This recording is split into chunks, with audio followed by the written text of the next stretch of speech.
health is everywhere, and every single time you turn around, you're hearing it talked about. You're seeing it on magazine covers. You can't listen to a podcast without hear it being talked about. But the reality is, if you look around, what you find is that the reason it's being talked about is because people are largely unhealthy. And if you listen to people long enough, you'll start to hear the conversations about the conditions they're dealing with, medication their kids are on, and just the overall state of what's going on in their families. So what's with the dichotomy? Why didn't our grandparents talk about health, and why were they not so health obsessed? Today we want to break that down and really talk about what changed, what shifted, and how do we actually get back to focusing on the right things.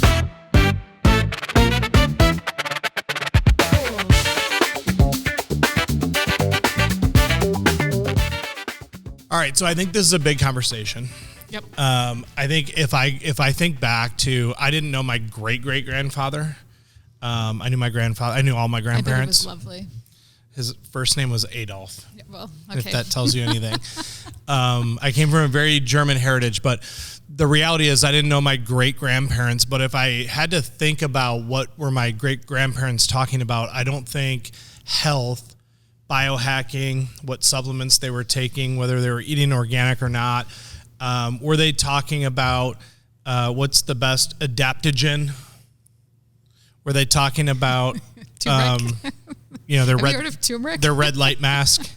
Right. Were they talking about, whatever it is? Were they going and doing acupuncture, dry needling, going to PT appointments, cupping, doing cupping, doing all these different things? And largely, I don't think that was part of the conversation, because I think their lifestyles were indicative of they moved every day.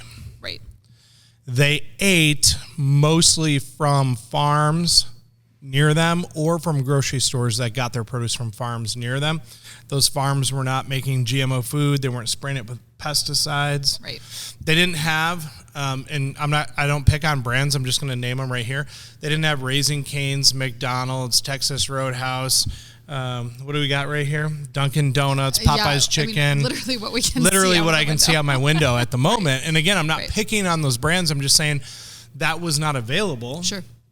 Right. And then the health food ones, Panera, Chipotle, Sweet Greens. We have a Sweet Greens here. We were actually excited about Sweet Greens. Right. But they didn't have fast food. Yes. If we look at it, they didn't have a gym. No, and did they? If I go out my window here and take a look down the street, I can see Lifetime Fitness. I can literally see a what's the one over? Planet Fitness. We got gyms all over the area. Right, and again, and what's funny are gyms inherently evil? No, not at all. But when I had my gym, one of the things that we did is we were trying to mimic movements that you would do almost on a farm. It was what would somebody on a farm do? Let's mimic those movements. Let's take you an hour out of your day to bring you into this gym to constantly varied functional movements. Right. Performed at a high intensity, right? And but for that, we were literally saying, what would most people that live an active lifestyle, what would they be doing on a day-to-day basis, and how would they be moving? And then let's bring you into a gym for an hour every single day, and let's have you do that. That was just life for a lot of people. They didn't need to go take an hour out of their time for somebody to teach them what movements you should be doing in life. So I think the anchor point here, or the thing I'm trying to talk about, is the reason why we become so health obsessed is because our lifestyles have become so health deficient or health. What would be a great word for ignoring health or being if you're ignorant, health ignorant, we're not even health ignorant, health inept. Yeah. Our lifestyles have become we sit at desks, therefore we don't move. Right. We are busy all day running to sports, whatever, and we don't cook at home. Therefore we're forced into convenience meals. It's not that we're intentionally choosing bad things. It's that we are living our lives intentionally in such a way that we're unintentionally either giving things up or not doing things because we've intentionally chosen other things. We talked about this. One of the things I want to do, I wanted my kids playing country club sports. And not because I wanted to hang out at a country club all the time. Honestly, that was not the goal. Country clubs are wonderful. Don't get me wrong. Sure. But the whole thing was swimming. It's right there. It's usually kind of in your neighborhood. Tennis court's kind of right there. Yeah. Golf, it's right there. If I drop the kids off at swimming and I want to hit balls, I only have to walk 50 feet. Yeah. It's not like I'm driving them across town or across state to a soccer match where we're going to watch 4 soccer games over 2 days. Yeah. And there's going to be 19 other games going on at the same time or all this. But the intentionality of what we originally thought was, hey, there's some things we can do pretty close to proximity. As a parent, what you realize is sometimes your kids' plans are different than yours. They have different interests, whatever. So we have unintentionally found ourselves with a club volleyball player, club soccer player, and a club lacrosse player. And so I'm coming to you guys with this out of a state of vulnerability saying, I get it. Right. I understand life gets busy and sometimes plans don't always go, but what do we have to do to bring it back? Yes. What do we have to do to bring it back?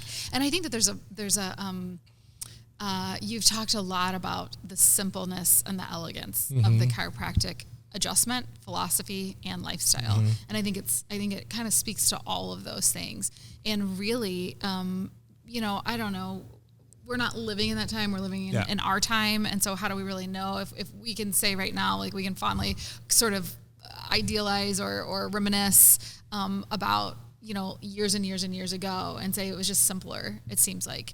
And I think that's probably a fair thing to say. I don't know if you were living in that time, you might say, no, hey, this is really complicated. No, I think it would be fair for them to say, no, it wasn't simpler. We had to go outside and walk to the outhouse in the snow to go to the bathroom. Right. We had to chop down wood in the fall and dry it out to make sure that we had, in some ways it was simpler, and in some ways it was way more complicated. Right. And I think that's something we say, simpler times. And I think those people would come in the future and be like, you just turn that dial up to 75 and the temperature in your house goes up?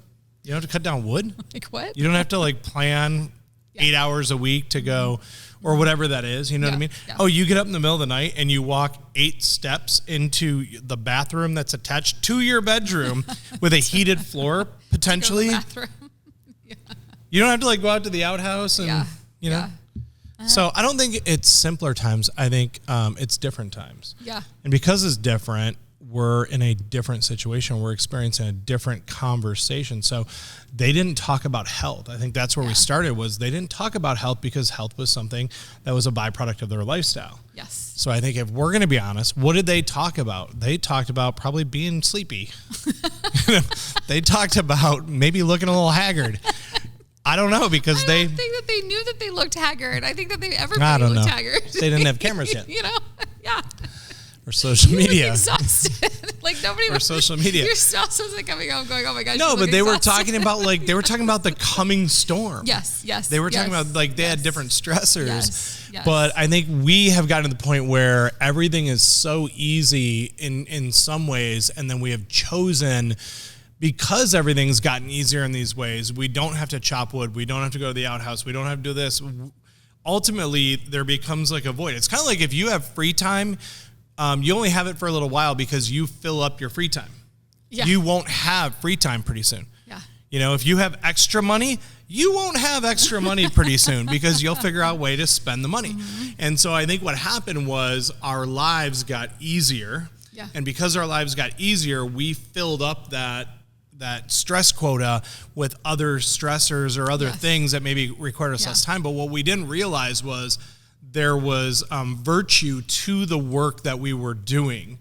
There was something about getting up in the middle of the night and walking to the outhouse in the middle of winter that stimulated. You went from inside where the fire is warm to outside where it was cold, and then you had to sit there and shiver while you did number 1 or number 2, and then walk back inside and then try to get warm again. And now you get in a sauna and you get in a cold plunge to try to achieve the same thing, but it costs you $10,000 to put it in your house, or a $200 membership. And it was God already built that in. And we go oh, I don't think I should have to get in a sauna or get in a cold plunge every single day.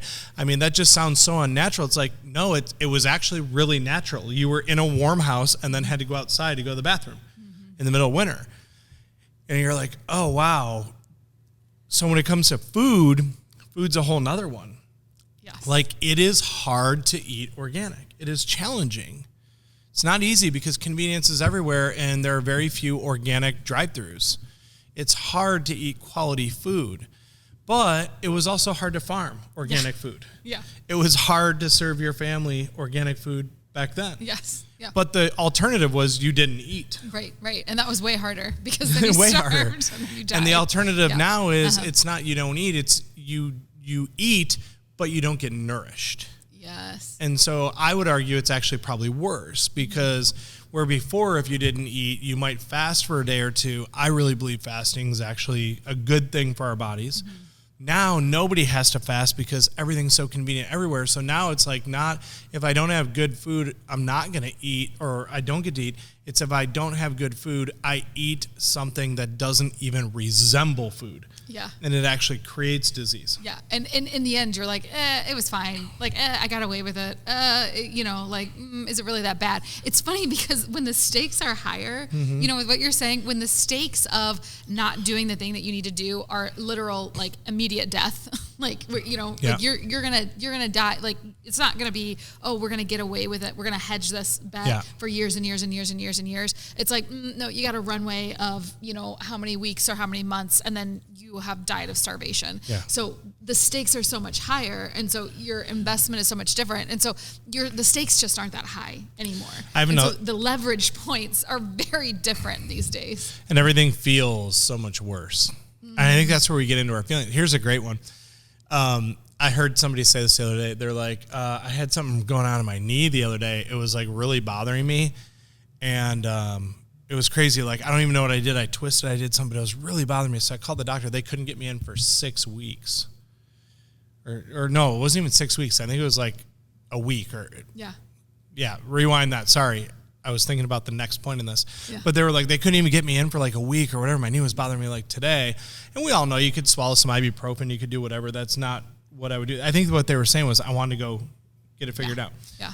1920, how long do you think it would take you to go see a doctor, and how far would you have to hike on that crappy knee?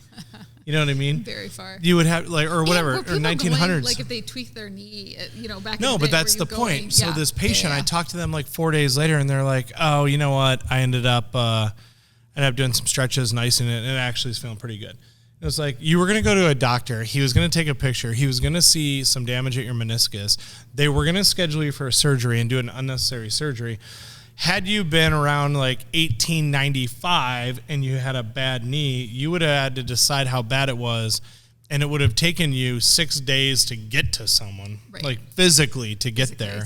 Right. And then maybe wait outside of the place for a while. And the reality is, like, you're designed to heal. Yeah. So it's so funny. We have totally different problems, but we're still the same human beings, but our problems are creations of our environment. Mm-hmm. And so back in the day, like, theirs were stress of weather coming. Is there a storm? Mm-hmm.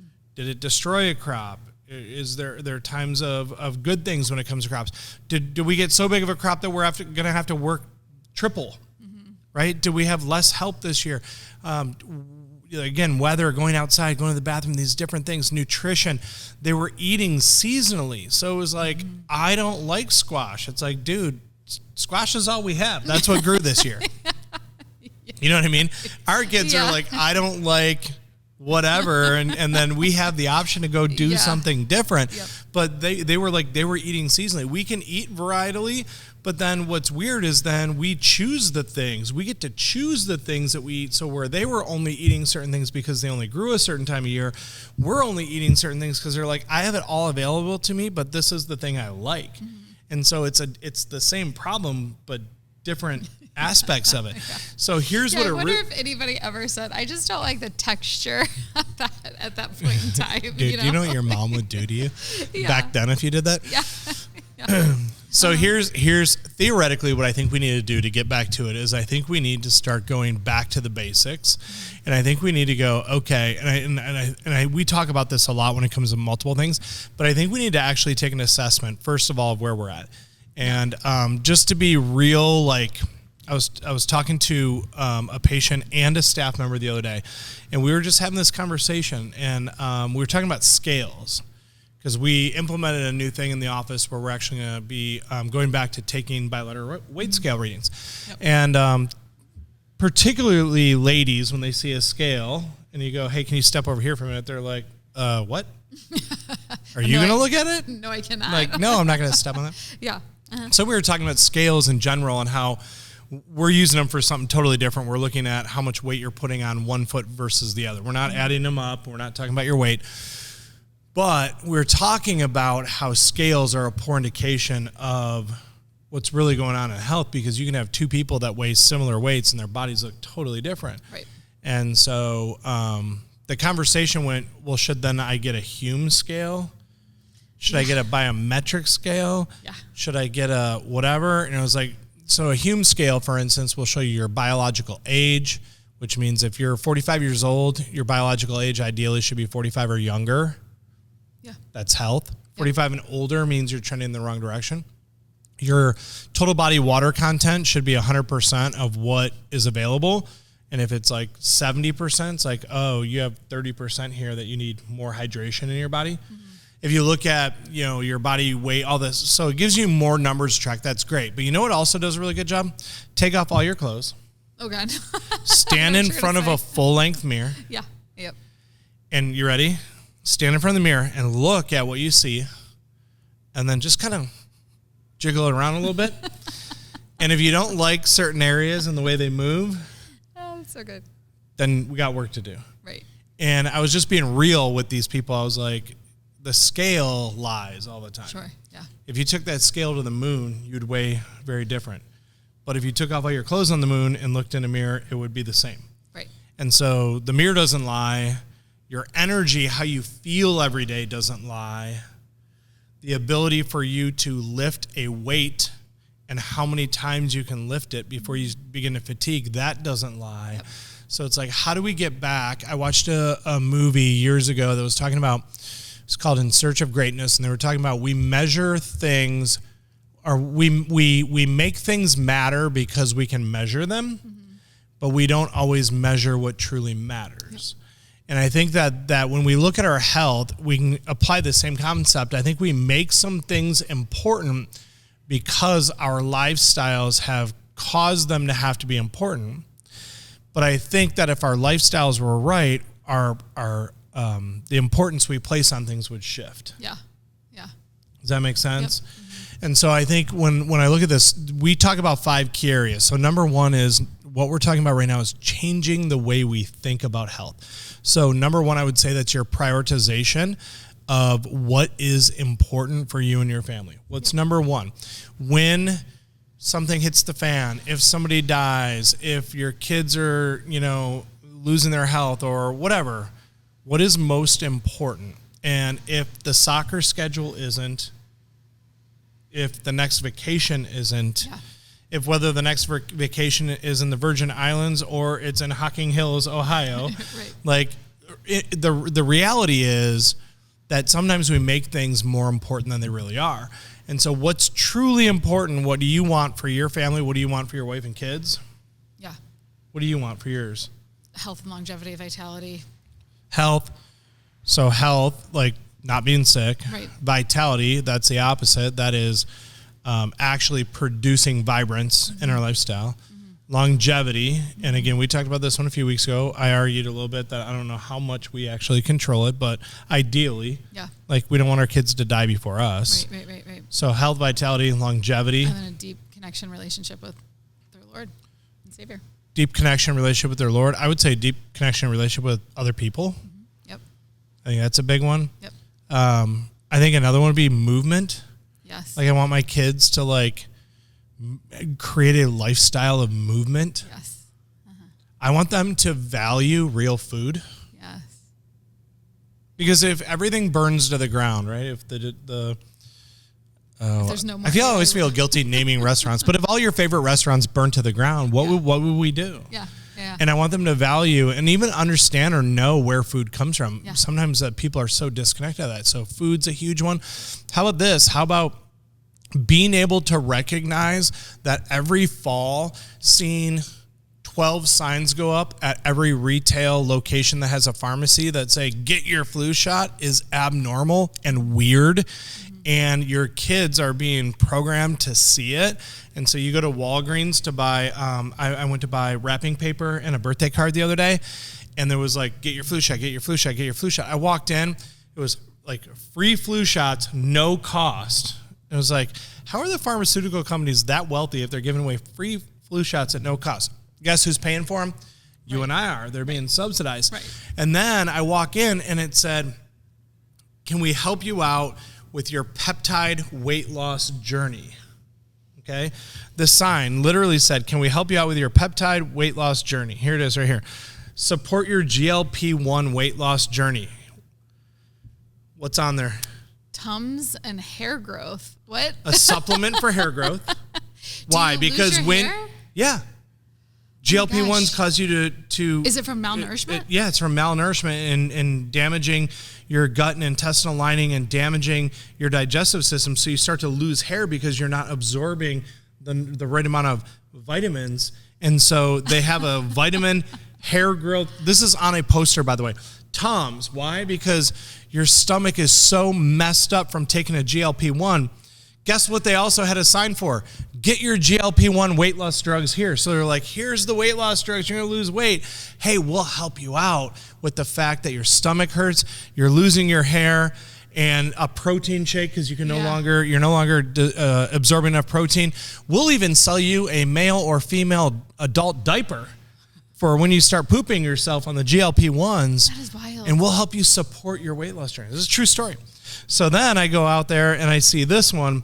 Free flu shots right here, right now. So you can put whatever's in that shot into your body, right? Wow. Look at this. Where could you not put that shot? In the trash can. There was a sign that had the red circle with a line through it, and it showed a picture of the shot and the needle, and it was like, don't put it here. Now, obviously, we all know the reason they don't want you to put it there is because they don't want somebody getting poked with a needle. But if everything in that needle represented health, wow, you inject it into yourself, and now the needle's empty. It literally contains nothing. Now, it obviously has human DNA on it or whatever, but the reality is the dichotomy of that is actually kind of ridiculous and funny. And that represents where we're at today. The equivalent is like going through a drive-through and being like, hey, get a bean burrito here. I think we all know where I'm talking about. Mm-hmm. And then before you get to the pay window, or after you get to the pay window and before you get out of the parking lot, they have lined up outhouses so that you can go to the bathroom to go, because that bean burrito is so toxic that you're already, it's washing through you that fast. Like that's like, I know that's a ridiculous example, but that's the equivalent of what we just saw of like, this is going to affect you. And it's directly correlative to what you're doing. Yeah, and I think that there's something really interesting here, and that's like the idea that what is that old saying that like it's like the lack of resistance that makes men and rivers crooked, right? It's like the like however that saying went. The path of least resistance makes both rivers and men crooked. Yeah, and there's something interesting. Following the path of least resistance makes both rivers and men crooked. And I think fundamentally speaking, when you see somebody and you know that they so two things here. Yep. One is this, that when you see somebody and you know, like if somebody looks at you, do they go, that is somebody who does not take the path of least resistance. Yeah. Like when I look at an employee, right, on our team, a team member of ours, and I say that is somebody who steps up to the challenge, and every single opportunity that they're presented with, it's not just the easiest, most least resistant path that they take to solve that problem. Like they're willing to get in there and work for it and figure it out, right? And I think that about myself frequently. It's like, how many things can all of us take a second to think about our own lives and think about ourselves and think about this idea of how many things in your life are you overcoming the inertia, or are you overcoming that resistance to just do like the easiest, least committed, maybe hurtful, maybe painful, who cares, because we're just gonna go ahead and like swim downstream and just be on the floaty of life, right? And that's what some of these things, and it might not strike you, like it might not be, it's not packaged as this, right? A GLP-1, some of the drugs, some of the, easy places to get food that aren't going to serve your body and aren't going to feed nutrients into your body. They don't have a sign that says we're going to make you crooked and weak. Like they don't have a sign that says we are the path of least resistance and we are just here to make your life easier and it's going to end up worse in the long run, right? Yeah. Because there is no biological free lunch.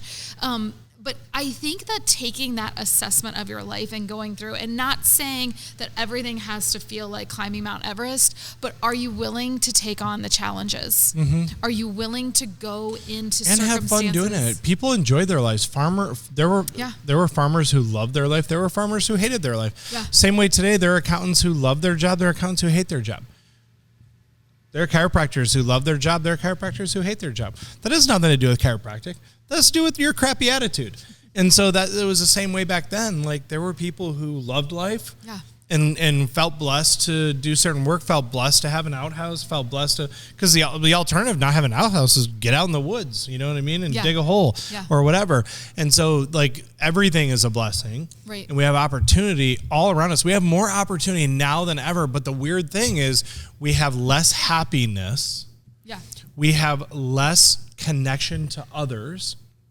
We have less health. That's actually true. We have the best healthcare ever known to man, the most science, the most money poured into it, the most amount of robot surgeries and drugs and pharmaceuticals, whatever. We have the worst health ever.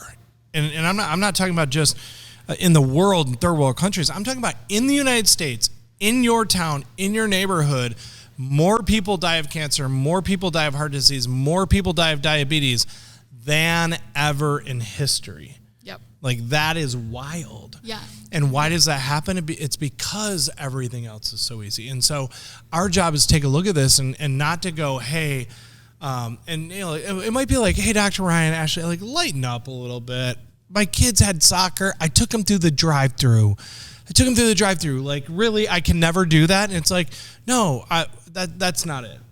What's it is if I evaluated your bank account, you've done it 99 times this year. Right. That's the problem. Right. Is that you think like, come on, lighten up. But then when you really look at it, and that's just the fast food. And then you've eaten another 90 meals of other stuff that you think is moderately healthier. I'm telling you, they're all buying it from the same place. And if I ask you how many meals you cooked at home, you ate at a dinner table with your family, all sitting around, like it pales in comparison. It's like, no, that's the real issue.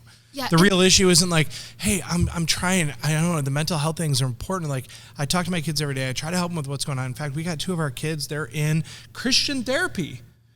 But it's like, okay, cool. How many nights have you prayed with your kids? Yeah. You know what I mean? Yeah. Hey, Dr. Ryan, I hired my kid a personal trainer and he's getting ready for soccer season, blah, blah. It's like, that's great. How many times have you worked out with him? Like, this is what it gets down to is I'm just saying it's a real life thing that we have gotten. When I say we can fall victim to this. Yeah. We're human beings too. We can all fall victim to this. But the reality is we have to get back to what is important. Yeah. And for us, there's 5 key areas. Chiropractic is crucial in that for us because in the world of drugs and surgery and PPOs and deductibles and this and that and all this, do I want a simple, elegant solution that can help my family 80% of the time stay on track, be proactive in their health, keep their body functioning and healing to the best of its ability, regardless of what else I'm doing? The answer is yes. That's called chiropractic, and it works at literally the level of your nervous system and how you heal. So for us, chiropractic is like an easy, simple, elegant, and reasonable solution to staying healthy, and then we build up from there. After chiropractic, nutrition. Mm-hmm. After nutrition, movement. Yep. After movement, we go avoiding crap. Yeah, detoxification. You know what I mean? And like we just build up from there. And so I think that's the conversation that we have to have. But a lot of times we start with like, where do we want to go? I want my kids on travel hockey, and I want them to go to college, and I want them to do this. And then we have 2 vacations we want to take this year because all of our schedules line up over spring break, and I can take time off at work. So we got our 2 vacations, and then we get down here, and then it's like, and then we built it the opposite way. Yeah. And now the thing that should be foundational is the last thing you're considering. We're just going to run through Chick-fil-A real quick. Yeah. I mean, it's chicken. It's not that bad. It's Christian chicken too. And the reality, and listen, I'm not anti-Chick-fil-A. I'm just saying, if your priorities aren't right, then what you find is you find yourself doing certain things over and over and over and over again. And I think even Chick-fil-A would back this one up. Like, your prayer life should be a priority. Yeah. Yep. I think they would agree your food should be a priority. And they're like, hey, we're here when you don't cook at home, and pray with your family around the dinner table. And then we go up from there. And I think that's the reality, is it's just structuring it the right way. Absolutely.